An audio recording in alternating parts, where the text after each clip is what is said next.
मैले आज पनिर भुजीको रेसिपी लिएर आएको छु, जसको लागि चाहिँ मैले पनिरलाई ग्रेट गरेर रेडी गरेको छु।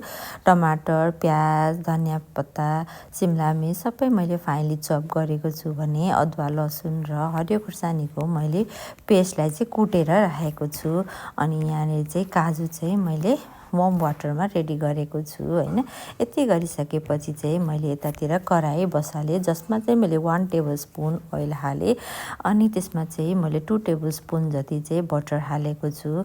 अनि बटर अलिक गलेपछि मैले जिरा हालेँ। अनि जिरा हालिसकेपछि चाहिँ मैले जिरा अलिकति फुरेपछि चाहिँ मैले अदुवा, लसुन र हरियो खुर्सानीको जुन पेस्ट हामीले ग्रेट गरेको थियौँ नि, कुटेको थियौँ, त्यो हालेर अब एकछिन पकाउने। यसको फ्लेभर चाहिँ कम्प्लिटली ओइलमा आइसकेपछि अनि हामीले चाहिँ जुन प्याज चप गरेको थियौँ त्यो चप गरेको प्याज हाल्ने। चप गरेको प्याज अलिकति ट्रान्सलुसेन्ट भइसकेपछि हामीले त्यसमा चाहिँ जुन चप गरेको टमाटर र सिमला मिर्च एड गर्ने। अनि कसैले सिमला मिर्च एड गर्छ पनि, कसैले गर्दैन, तर गर्दाखेरि चाहिँ यसको टेस्ट राम्रै आउँछ हैन। यसले चाहिँ एन्हान्सै गर्छ यसको टेस्टलाई चाहिँ हैन।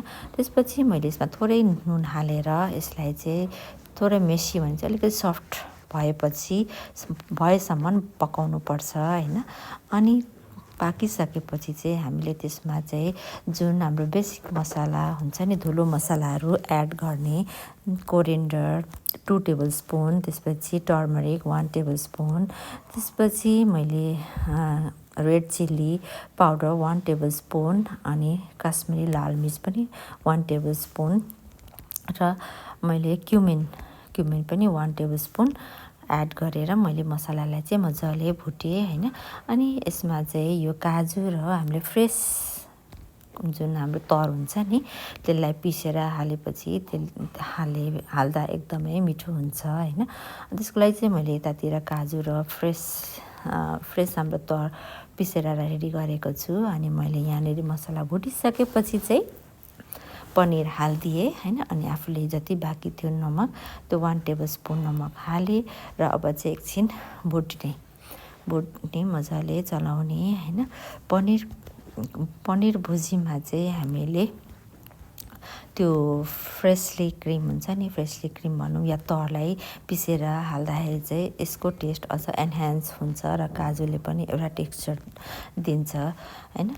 अनि मैले त्यो हालेर मजाले पकाएँ। अनि माथिबाट मैले कस्तुरी मेथी पनि हाल्ने। कस्तुरी मेथी चाहिँ हाल्दा चाहिँ पनिरको भुजीमा या सब्जीमा चाहिँ त्यसको टेस्ट नै बढ्छ हैन। अनि धनियाँ पत्ताले गार्निस गरेँ। रेडी भयो मेरो पनिरको भुजी। अब मैले सर्भ गर्न आँटेको छु। हेर्नुहोस् त कस्तो टेम्पटिङ देखिरहेछ हैन। अब तपाईँले यो जेसँग पनि खान सक्नुहुन्छ। तपाईँ रोटीसँग हैन, पराठासँग, नानसँग, त्यसपछि पाउसँग, तपाईँलाई जेसँग खानु मन लाग्छ, या स्टिम राइससँग, जेसँग पनि खाँदा हुन्छ। इट्स रेडी टु इट हैन। टेम्पटिङ छैन र ट्राई गर्नु होला है।